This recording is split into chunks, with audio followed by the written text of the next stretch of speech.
Hello again, everybody.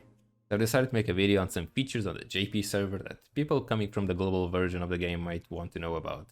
So starting from the right side of the menu, we have everybody's training grounds. This is basically a mode where you can fight against various bosses. They're all gargoyles. They all have their own gimmicks and stuff like that. And if you beat them, there are many difficulties for each one of them. And if you beat them, you can get some jewels here and some something puddings. This is hard. Jesus, my Japanese, sorry. You can also complete some achievements here that give you a goddess's pieces and more jewels. So I do recommend doing them even though I haven't myself.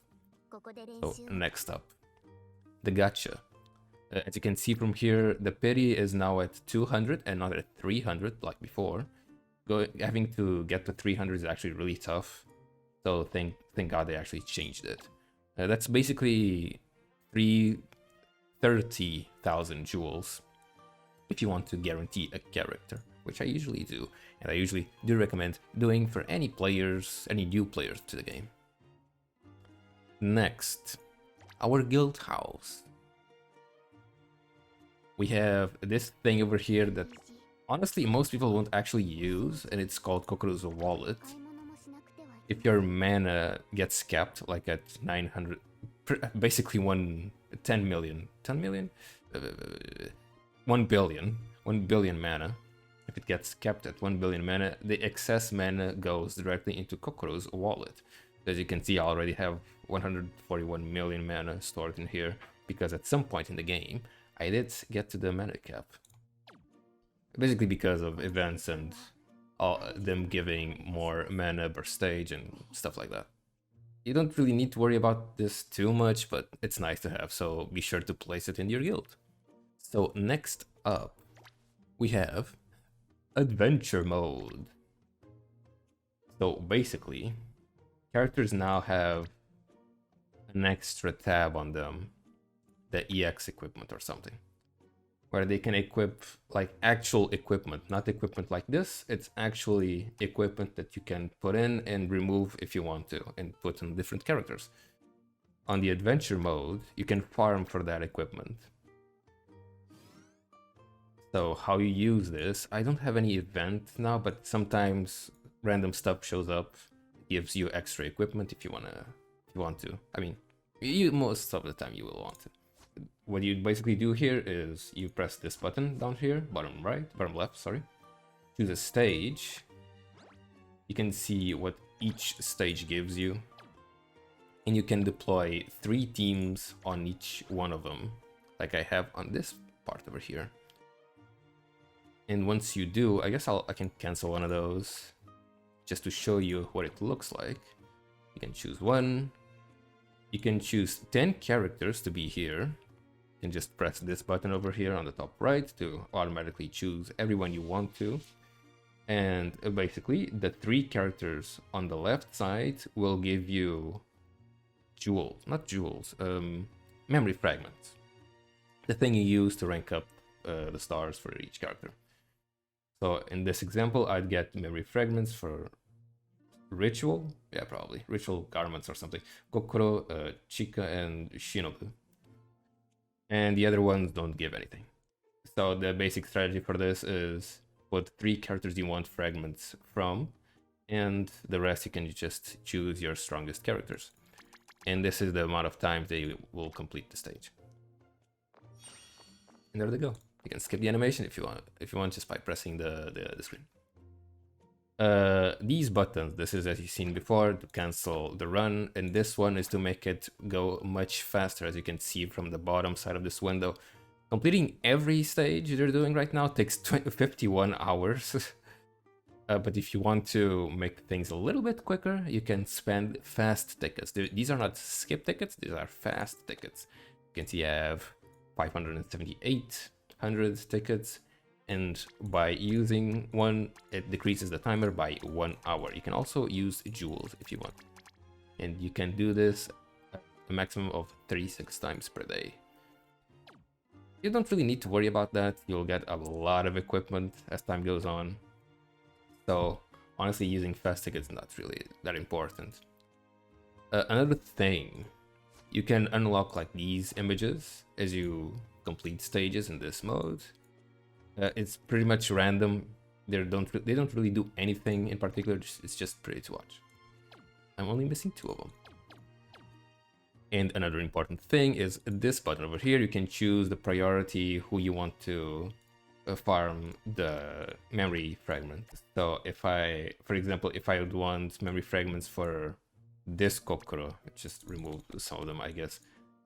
Imagine if I want memory fragments for this Kokoro and the Suzuna and I don't know, Ram, I guess, and Kiaru, sure.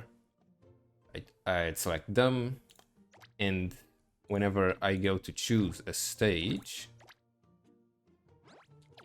here we go. The automatic button will give priority to those selected on that section of the menu. So future Igor here, I noticed I didn't really do a great job at explaining the equipment from the adventure mode. Basically, there are 2 types of equipment. Ones that can be used in clan battle specifically. They have this icon on the top left of the equipment, the actual equipment. And the other ones have an EX on them, and they can be used anywhere else. They basically give you extra stats. For example, like this one gives you more attack. And they can also be leveled up. If we go over here to the items menu, 3rd tab, let's take for example this crystal and select this button over here. Not this one, actually, sorry, let's go to this one. And you press the optimize button. It will just spend every other equipment of lower rank that you have, and some points as well, these ones over here, and it will level up until it's max level. Also, if you notice, this equipment has a few extra squares, pink squares, and they can actually be unlocked. They're locked levels. They can be unlocked by feeding it equipments of the same type by pressing on the 2nd button and choosing 2 other equipments. It will unlock them after you choose them and feed them to this one. Just like that. And after that, you can go back to leveling it up. If you don't see the optimize looking like that using all the lower rarity equipment, you're probably seeing it like this, just using points. If you wanted to not use all your points and just actually use lower rarity equipment, just choose those options and it will show up like this. It might also use a few points if it sees that it's necessary. Also be careful, it's over here saying how many equipments you have and the maximum amount that you can actually get. You might eventually get too many of them, but don't worry, they will all go to the mailbox over here. And I got a lot of jewels because of Arena, don't mind that. The second thing I forgot to mention are grow spheres. I actually don't have any, but I'll have some footage on the screen showing them how they work. But basically, you select a character, go to the grow sphere menu, and it will let you choose an item called grow sphere. They are basically items that let you level characters up until a certain point. It says on the right side until where they can be leveled up without spending any mana in any equipment whatsoever or EXP. For example, in this case, you can level them up for free until level 250 and rank them up until rank 26. There are also grow spheres for equipment, unique equipment, that can do exactly the same thing. And that should be everything I forgot to mention, and back to the video. And next up, clan battle. It's very different from the global version, I assume. I mean, right now it's not actually active, as you can see. Everything is over. Basically, what's different right now is every boss is unlocked right from the beginning, and anyone can just beat any boss they want. And every time the boss is beaten, they increase in difficulty. They can only increase like a few times per difficulty, I guess. For example, the first one, you can only beat it a few times before everyone else has to be beaten the same amount of times. So for example, the first one, if you beat it 3 times, he becomes unavailable, and you have to do the same, or your guild has to do the same on every other boss. That's pretty much it. You can also practice. There should be a button over here when clan battle gets closer, the next season. There should be a button over here that lets you practice against each boss that's coming up on the next clan battle. That's everything you'll need to know, really. Let's go to characters now. There's a search bar over here if you want to search for characters. You'll need to write in Japanese. As you can see, if I write in the regular Latin letters, it won't actually work.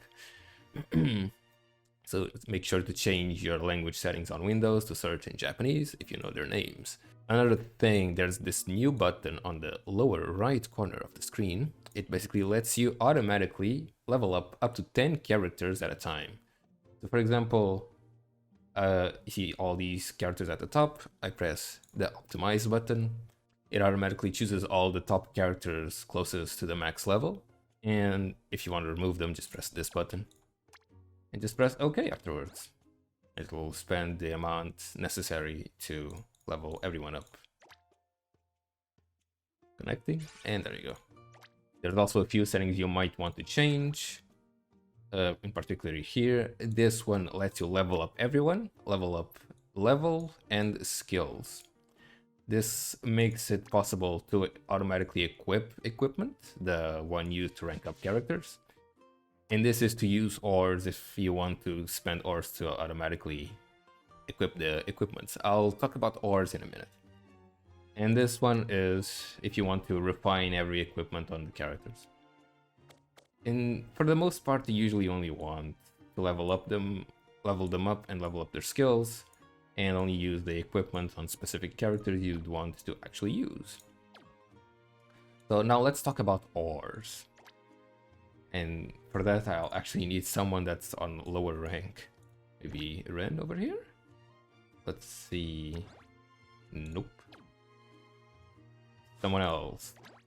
Nope. Come on. Ah, there we go. Found them. As you can see, these are the ores. These basically make up for missing equipment you don't have if you want to equip something on a character.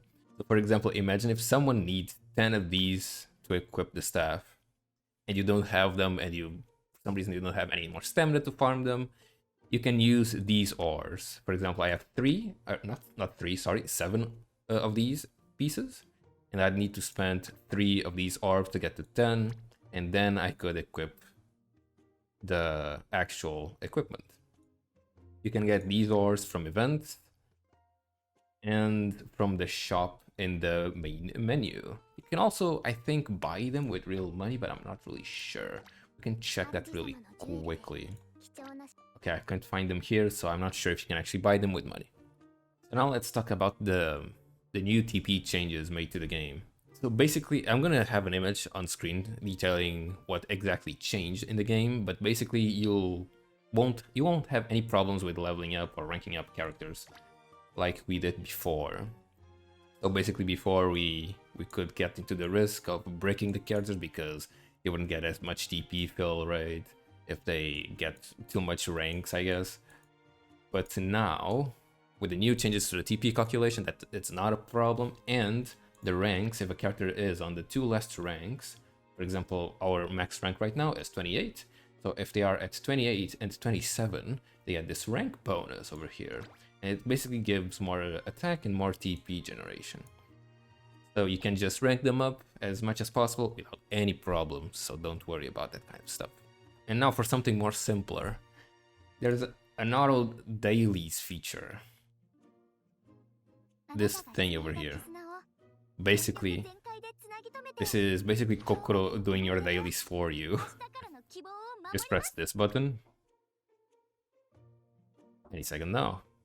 As soon as it finishes connecting, there we go. So this is the dungeon. I'm actually doing the dungeon right now, and I didn't reset it, so it's not doing it for me.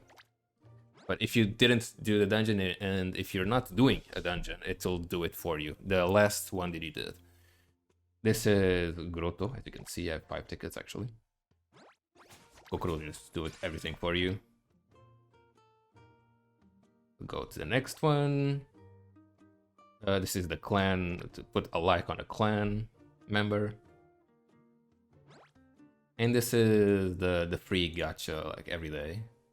Oh, and it also gets everything, every stamina from your guild. As you can see, I don't have any stamina left behind to claim. There's also, as you may remember, there's also a daily mission to buy mana. You can, I usually don't do that one. I don't recommend anyone doing the daily mission to buy mana. If you want to remove it, the automatic feature, you can go over here. You select this option and some other options as well. This one and this one. And Kokoro should not actually buy any mana for you. And last but not least, we're finally at the end, guys. Don't worry. The shop, the daily shop that shows up every time you spend any stamina. So for that to show up, we actually need to spend some stamina. Let's do that really quick. Farm these. There we go. And the shop shows up. It shows up a maximum of 5 times. You don't really need to buy the stuff right away as soon as it shows up. It's the same as usual. It gives the EXP, the equipment to rank up, and this tab it shows everything. And it shows a maximum of 5 times. It all always stacks on top of each other. So you can just wait for the 5th one and press this button and buy everything if you want to. I usually just buy everything because the mana, it's always more than enough. Let's see if we can get it to show up again. And there we go, everything is bought. You can just keep buying them or wait until everything shows up and buy everything all at once. Yeah, and that should be all there is to it for Princess Connect JP server. All the features you may not or may already know about.